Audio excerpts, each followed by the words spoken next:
പോലെ, എന്റെ കാല് പോലെ, എന്റെ ചെവി പോലെ, എന്റെ ഒരു അവയവം മാത്രമാണ് എന്റെ കുഞ്ഞെന്ന് പറയുന്നത്. അവൾ എന്റെ ജീവിതത്തിലേക്ക് വന്നതും കൊണ്ട് എനിക്കൊന്നും നഷ്ടപ്പെടുത്താൻ വേണ്ടി പറ്റൂല.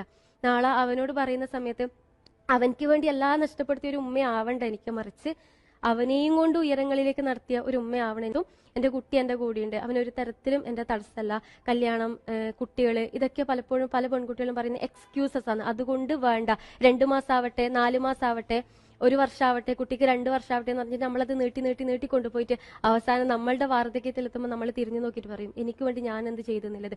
പലപ്പോഴും എന്നെ തന്നെ പലരും ഉപദേശിച്ചിട്ടുള്ളത്, നീ ഒരു ഉമ്മയായി ഇനി നിന്റെ കുഞ്ഞിന്റെ മെഴുകുതിരി ആവണം, നീ അവനക്ക് പ്രകാശാവണ്ട, നീ ഇവിടെ ക്ലാസ്സിന് പോയിട്ട് പഠിച്ചാൽ എന്താ സംഭവിക്കാന്നൊക്കെ ചോദിച്ചു.